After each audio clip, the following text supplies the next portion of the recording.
Welcome to Archaeology Books for Fun, a podcast where we explore books about archaeology, but anyone can enjoy. I'm your host, Tristan Herrenstein, and with me as always is my co-host, Barbara Clark. Hey, everybody. And so this time, if you listen to the end of our last episode, you'll know that we're going to do this a little bit different. Basically, along with the holidays and the holiday break, we didn't feel like we had time to get our reading done as well as recording and editing. So we are going to do kind of a special end of year or start of year episode like every other podcast out there is doing. But we've got some special stuff planned for you all today. But before we get into that, as per usual, if you enjoy this podcast, please give us a like, a subscribe, a review, comments on YouTube. All are very helpful, and it gives us that wonderful feedback that really helps us understand that people are enjoying this and what you're enjoying and everything as well. So we're thinking we're going to do kind of a bit of a recap episode today, just kind of talk about what we've covered and what we liked and what we thought about them. Before we do that, though, there is a couple pieces of relevant news to our current subject or to some of our books that we've talked about. One is that while we are learning about the antiquities trade and about museums' responsibility with the antiquities black market and repatriation of said artifacts, I wanted to point out that there are constant news articles related to repatriation happening. I think that when our author, Roger Atwood, was writing Stealing History, it was not very common. I would be interested to know how this book has kind of impacted that, and if it has, like, by drawing public awareness to the issue. Yeah, I don't know either. But things have at least started to shift, it seems. So just since we recorded our last episode last month, there have been 3 more articles released about repatriation. So one of them is Germany has repatriated 75 ancient artifacts to Mexico, and 74 of those basically came from museums. One of them actually was seized because the person who was supposed to be receiving it didn't have a proper provenience for it. Well, good on Germany. Right. That's awesome. So one of the things the book has talked about is how Europe has lagged behind the U.S. in the dealing with this issue, and it seems like that has rebalanced at the very least. Maybe a bit more than that, because also Netherlands has returned several colonial era artifacts to Sri Lanka. Oh, wow. And as we talked about in the book, colonial era artifacts have been a sticking point. Yeah. Nobody wants to return those. They claim that they are maybe seized correctly or whatever, or they've had it long enough that it's theirs now. Whatever the case may be, these artifacts were seized after a siege and are now back where they came from. And so that's, I want to give props to Netherlands for doing that, frankly, because even in the U.S., at least as far as I'm aware, the laws aren't retroactive. And so any colonial era artifacts taken or stolen from other places way back in the day are still free to buy and sell as much as you want. So the fact that they've done that and taken those steps is pretty awesome. Yeah, that's amazing. And as you were going through talking about all the justifications for why these museums feel they shouldn't return them, it was hard not to comment. Yeah. Because a lot of those are very, in my opinion, weak arguments. Yep, agreed. And then the final one is the Virginia Museum of Fine Art has repatriated 61 artifacts to Italy, Egypt, and Turkey. Ooh, an art museum. An art museum. Very cool, because that's one of the things I've noticed in this book, and I know we talked about it in our last episode, is just the difference between how artifacts or objects are perceived by art museums versus how they're treated by archaeological museums. And context doesn't seem to be something that is as big a deal, I guess, with art museums. And who is the culture that owns it doesn't seem to be a concern. Yeah, so that's awesome. And so this was interesting because both articles I saw were very careful to say that current employees were not implicated in these artifacts. They were bought by the museum in the, I think, 60s and 70s, it said. But both articles also were careful to note that the museum has over 50,000 artifacts in its collection, and before this has repatriated 6 in 2004. Oh, wow. So despite their provocations of we are in full cooperation, this is a good thing, it doesn't necessarily back up by the numbers, because there's no way that all 50,000, there's nothing in there that should go back. There's got to be something in there, right? Yeah, probably. I mean, I'm not going to fault the museum because they're Right. at least starting to do the right thing, and maybe this will empower or at least encourage the staff who's currently there who have not been implicated Right. to go through the collections and find more. Right. And so this is a changing trends, I think. Yeah. Like you said, maybe the current staff is very open to this and wanting to deal with this, and there has been changes. We don't know the full situation there.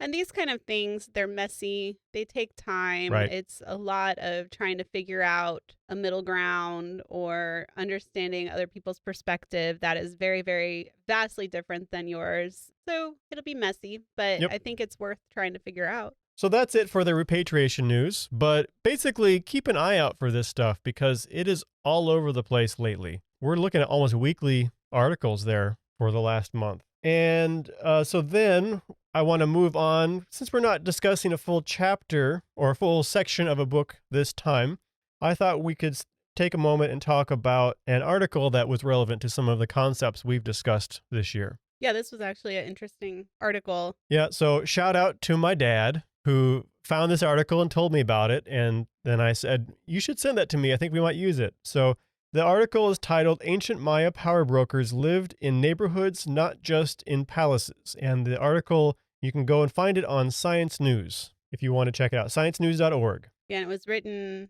it's a recent article by Bruce Bauer in December 4th, 2023. Yep, So, at 10 a.m. even, the article yeah, says. that's very specific. And so that was a very interesting article. Essentially, do you want to summarize it, Barbara, or? One of my favorite Tristan quotes came to mind. People are complicated. Mhm. In the past, we've had this view that is very, probably simplified. Well, it is simplified about Mayan society, that there were these powerful rulers who ruled over very powerless commoners who just kind of obeyed and didn't have any choice in the matter. Archaeologists are now realizing that based on some really cool research using LiDAR and other In translation of Mayan text. that it was more complicated than that. There were essentially, they refer to them as like neighborhoods or residential sites that, I forget what they call them, like almost like little pods throughout, and they were led by kind of middle leaders. Or like clans, maybe. Yeah. Little smaller social groups. Yeah, and in some cases there's evidence within Mayan culture as well as possibly with Mayan culture, but also in other cultures where the reigning elites would send out other people to kind of rule in different regions. So to me, it kind of feels like almost more similar to our system, right? Where we have the federal government, state, then you have local municipalities, and then you might have your HOA, kind of like that's kind of the closest comparison I could kind of think of that people might be most familiar with. Obviously, it's not a perfect comparison, but. Well, when I read this, I kept thinking of the description of Cahokia society in Four Lost Cities and how, there may have been ruling elites, but these little sections were kind of autonomous in their own way too. And part of these cities were farm fields. Also, maybe think of Angkor a little bit too. Yeah, that's what I thought of as the Angkor Wat. Yes, and Angkor Wat might be even a little more apt because, as the book talked about, cities and what cities looked like in jungle environments were often quite different from what Europeans were expecting to find for cities. Well, and I thought it was interesting too that this article, and this makes sense, they didn't have horses. They didn't have like a very, what we would consider efficient means of communicating information between communities, right? It was either by foot or by water. And so it makes sense. And I remember talking about this in our podcast when we were talking about, might have been Angkor Wat, but it wasn't like today where we have 24/7 information coming at us from our leadership. They were living their everyday lives, farming their land, doing their thing. So it makes sense that there would be some type of local leadership and system in place that would probably, in some ways, be even more important to them on the everyday level than what the leadership far away was doing. And they were finding indications historically that power of those individual segments would have been more and less at different periods as well. There were periods where the the ruling elites were all in power, but then there were segments where they almost weren't existent, and it was all down to these little sections of the city to rule and work amongst themselves. Kind of, again, a bit like what we have heard about how Cahokia might have run. Yep. It's a cool article, and kudos to your dad for Yeah. sending it our way. Moving on to kind of the meat of today's episode, I kind of thought maybe we should go through the books we've covered. Normally we probably would do since this year, but since we haven't done this kind of episode before, we figured we would just do it since the podcast started. And I figure we can talk about the books just a little bit and what our thoughts on them are now, and then maybe at the end we'll say kind of what our favorite ones were, that kind of thing. Sounds good. Okay. So first and foremost, our very first book we did, and the one that started this whole thing, was The Dig. And so this is, you think of this as a historical fiction of the Sutton Hoo excavations in England. And it basically did a good job of describing archaeological practice of the time and the importance of these excavations to our understanding of people during the Middle Ages. And it also just did a nice job of humanizing a lot of the people involved in everything too, while only making up some smaller pieces. Right. Yeah. And I think it did I enjoyed the fact that it talked about like how unique of a situation this was for the time, as far as the preservation and the fact that even after this initial excavation, years later, archaeologists went back in and could still see the effort that they made to preserve it. And at the time, they didn't have the information we have now about how things are preserved, how best to preserve sites, and the fact that it survived, especially through a war. Right. It's pretty cool. Yeah. And so our next book was Captain Kidd's Lost Ship, The Wreck of the Quedagh Merchant. This one came recommended to us by a coworker who we probably won't take his recommendations again. The book was good, but it wasn't what we were looking for this podcast. So we found out by the second episode that, this was actually a dissertation someone had written. It wasn't meant to be necessarily digestible for general audiences, and it was difficult to get through. Yeah, but I will say I'm hoping we did a decent job of letting our listeners know what they could kind of skip or skim through and still get the gist. So if pirates and that time period interests you at all, still check out the book and maybe listen to the podcast just to get an idea of what you can kind of skim through to still be able to get the meat of the subject matter. And check it out if you can, because it wasn't a cheap one either. Yeah, it was one of our pricier books, which we try not to do. Right. But yeah, I still enjoyed the book overall, learned some fun things from that. So I'm not pirates too down are cool. on it. Yeah. And I think some of the stories in there were just kind of funny. History is messy. Yeah, it was a very good example of how history can be messy and how people can fall from might or notoriety. Right. Fall into notoriety. Yes, yeah. He was an interesting character. He sure was. So our third book after that was our longest book so far that we've finished, I will say, I guess. And that was Four Lost Cities, A Secret History of the Modern Age. And go ahead. I was going to just say, so this book followed the kind of the life cycle of 4 cities. So that was Catalhayuk, Pompeii, Cahokia, and Anchor. I don't think I had the correct order there, but they were all there. And I liked some of the premise here that we often treat these civilizations and these cities as lost and missing, where in reality they aren't. None of them just disappeared.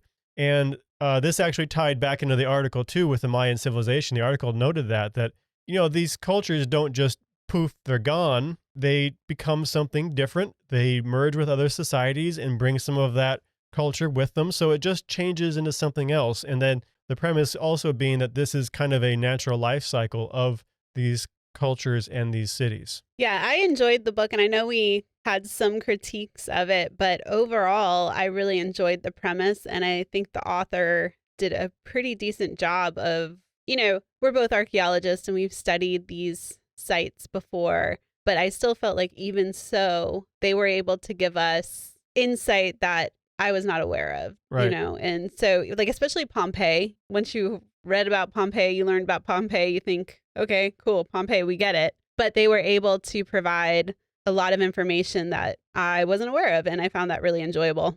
Yeah, and we had some fairly serious critiques of the book, but those critiques don't necessarily take away from the overarching premise, which was very well laid out and thought out, I felt. Agreed. So moving on to our next book was In Small Things Forgotten, an Archaeology of Early American Life. And we picked this one because we had both read it early in our academic career. Not a career even, I would say, but when we were learning our schooling. Archaeology, our schooling, yeah.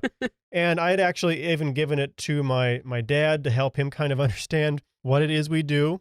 I should have probably done the same. And I remember being very impressed by how approachable it makes the concepts of archaeology. And I was interested to go back to it and see what I thought about it and what other people thought about it too. And yeah, it holds up pretty well. It does hold up. And it's still, I love the author's writing style. Yep. It's so wholesome and just cozy. Cozy. That's the one way we described it most of the time, yeah. Dealt with basically historical archaeology. It was one of the establishing books for historical archaeology is a specialty that deserves its own focus. This was a thing that was not established before this book, and it was actually heated debate for a long time. And he does a good job. The edited version of this book also does a very good job of approaching African-American archaeology, Yes. which in the 90s, when he edited this version, that was a new concept, fairly new anyway. There had been some research, but not a lot yet. And so he worked on that. And though there are some smallish ways that it shows its age in the way it approaches those, I felt like it got its pass pretty well because you could see that he was trying. Yeah, right? no, there wasn't, I think it holds up for the most part in general pretty well. And yeah, he was trying. And especially when you take it in the context of the time in which it was written, it's pretty groundbreaking. It's pretty remarkable that it holds up as well as it does. Yeah. Even. Yeah. So then we move on to the final and current read for this podcast, Stealing History, Tomb Raiders, Smugglers, and the Looting of the Ancient World. And this one has been different. Yeah. The writing has been fantastic, but the topic is often not terribly pleasant, but it has some good drama. Yes. I was talking to a friend about this book and I called it an archaeological soap opera. Yeah. Which if you are an archaeologist, you might be like, well, what's different? Yeah. I enjoy how real the author is. Mhm. Like he approaches this subject from a very well researched perspective. And you can tell that he's taking a very deep dive. And I think you can see like his passion shows through for the subject matter. And I really enjoy that. And then just like the drama and some of the things we're learning that they should come straight out of like a James Bond movie or something. It's ridiculous. It's been a lot of fun. Yeah, it's been fun. I know it's a little bit of a longer book, but I think it's well worth a read, especially if this is probably the book that's like, even if you don't really want to get too down into the weeds about archaeology, while this book kind of does, but it's still enjoyable and very approachable. And I think anybody would enjoy it. It might even be a good first kind of dive into the issues with repatriation and stuff. I have appreciated, like you said, the author clearly understands these concepts on a deep level to a point where he can phrase them in just like boil them down to like a very succinct sentence. Yeah. I love how he described like the Moche culture. I'm not going to pull up the quote now. It'll be in episode 1, I think, of Stealing History. But basically, it was, to our perspective, a lot of that culture wasn't very nice. Yeah. And he acknowledges that, but then he also basically says that, this was a tactic for trying to make sense of the world. It was an adaptation, even if it's not to our taste. It wasn't, vindictive or evil necessarily. Right. You have to, I think it's an important lesson for judging any culture or group of people, past or present. You have to take it within their context and within their time period and within their understanding of the world. Otherwise, you're introducing a lot of bias into your belief system, or what you believe about them, I guess I should say. And he summarizes core archaeological concepts better than any archaeologist I've ever known. And he's not an archeologist, he's a journalist. But Which yeah. maybe, yeah, and I think him being a journalist, that does lend a really cool perspective to it. And Agreed. I don't know that I've read many books written by journalists. I don't know if this is typical of a journalist's writing style, but I've really enjoyed it. Yep. So here's the question, Tristan. Right. Which one so far has been your favorite book? That is the question, isn't it? Yeah. I think for the podcast, us discussing it and the discussions we had, my favorite one has been Four Lost Cities. Okay. Like, it's hard for me to decide Me too. between Four Lost Cities and Stealing History. I think Small Things Forgotten is up there too, but yeah, Four Lost Cities, like, we didn't always like every aspect of it, but that led to some really passionate discussions between us, I think. Now, if I were to give you that list and say, for enjoyment purposes, not for the podcast, which one would you say was your favorite? For pure enjoyment purposes, it'd be The Dig, because that's kind of what that's written for. Right. Yeah. Yeah, I would agree with The Dig. And also, for those of you that have read the book, or maybe you've just seen the movie on Netflix, if it's still even up on Netflix, but if you haven't read the book and you've just seen the movie, read the book. It's really, really good. And there's a lot, like every book that's made into a movie, there's a lot of details that aren't included in the movie. And there's a couple things that are different in the movie than they are in the book. Right. So check it out. The movie does a pretty good job. I'll give it a lot of props for that. Yeah. But And I mean, every book I've ever read that was turned into a movie, they change it, and they have to, because there's sometimes, or oftentimes, there's just no way to not be too complicated. Internal monologues are awkward in a movie format. Yes, they are. So did you settle on which was your favorite for the podcast? I would have to say Stealing History. Okay. Yes, I've enjoyed the stories about like the gold man, and just some of it. It's just unreal to me. And like I said, I started reading that first a long time ago, and I didn't finish it. And getting back into it and rereading it, or I'm past the point where I stopped the first time I read it, but rereading some of this stuff, I was like, oh my gosh, yeah, I had forgotten about this. And it's been fun to be able to read it with somebody and discuss it. And I'll say, purely for the skill in the writing itself, Stealing History is by far the most skillful writing of what we've read so far. For sure. So yes, I definitely enjoy that one. To me, even though it's not Indiana Jones, it has some aspects that are like, they have that adventure quality to it. So I don't know, that keeps coming up as just like, the journalist is putting himself out there in danger a lot of times, and just some of the craziness that happens just seems very like, it's like if James Bond met Indiana Jones and you just like mushed them together. I was trying to picture Indiana Jones actually in this book, and where would he be? And he would definitely be the Westerner taking advantage of locals to loot their heritage. He would, 100%. So that's where I was going with that. So I didn't quite know what you meant. I was thinking more like the adventure quality. Right. But, oh, yeah, Indy would be up there taking full advantage of the people at Sapon. I'll give you $1 to take me to your golden idol. Yes. Kind of a thing. Kind of one last segment we're going to cover today. We talk an awful lot about archaeology, particularly as it's done through field work and as it's dealing with the things. But one of the important concepts to get is that archaeology isn't just the digging. It is a whole process of research and study, analyzation, and then finally, the final step is telling people what you've learned. And at the bare minimum, that needs to take the form of writing a report, because if you haven't done that, you haven't done archaeology, you haven't done science. However, with time, we are, as a society at least, coming to realize more and more that that last step should be more than just writing a report. It should be finding ways that we can utilize that information to help other people, or to just inform other people about what we're studying and what we're learning. And that is what we are doing here today. That is our jobs now. So we are public archaeologists, and kind of as a shorthand, I tell people to think of Neil deGrasse Tyson or Carl Sagan, kind of what they are doing for astronomy is what we are trying to do for archaeology.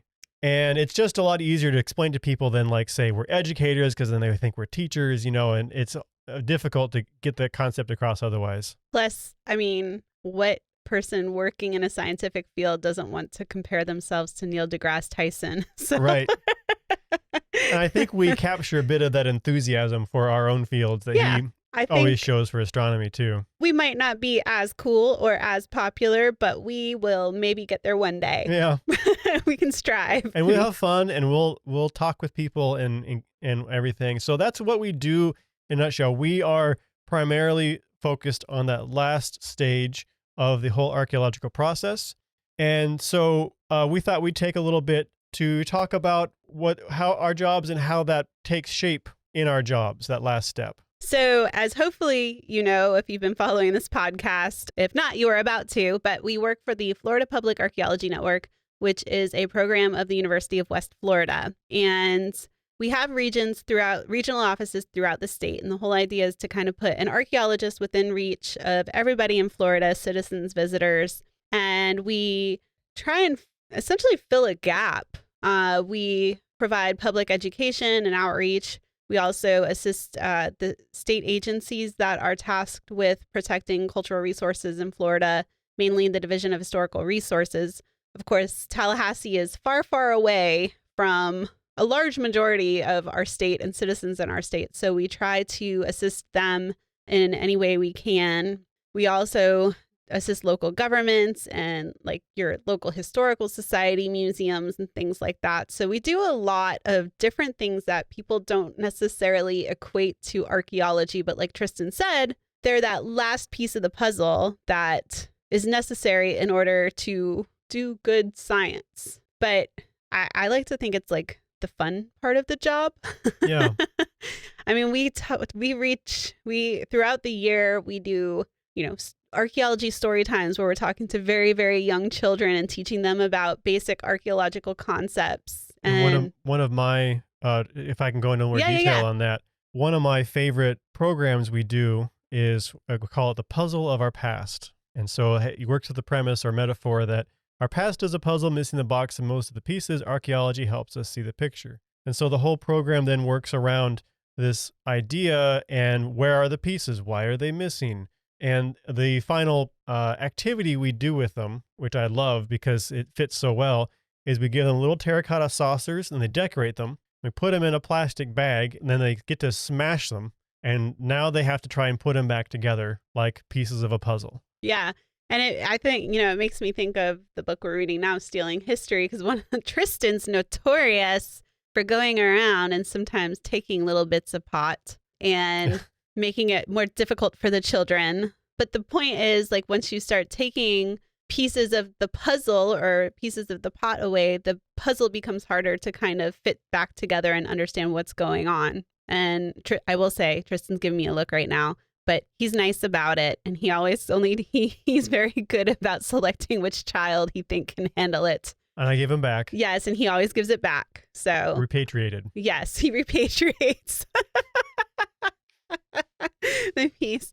But we do things like that. We also attend, community festivals, and we have a bunch of activities we do at festivals with kids and adults. We do a lot of work with like our senior center and giving lectures for their lifelong learning program. I did one on archaeology of beer, and then we went to a brewery and did a tasting and did a tour to see how beer is made today in modern times compared to what I had talked about in my lecture. So that one was a lot of fun. That was a lot of fun. And it wasn't just because of the beer. It was Not like just. the group. They were we having had a a great fun time. group of Yeah. people. We do all sorts of fun things like that. Now, Tristan, this past year, what was like your favorite event or activity that we did? I've got several I'm really pleased with. Like some of our cemetery programs, like we do programs helping people figure out how to take care of cemeteries, historic cemeteries without damaging them further. I'm really pleased with those. But the one where I was having my most fun had to be when we did the local training for folks on how to talk about the past. Tristan, that was going to be mine. Well, you can't steal I mine. did most of the talking, so I get to take it. Yeah, so Tristan gave this awesome workshop where this was spurred by a very brief presentation I did at a meeting for Tallahassee, where our office is located. Next year, we're celebrating our bicentennial. And I gave this presentation on the difference between interpretation and instruction. Thank you.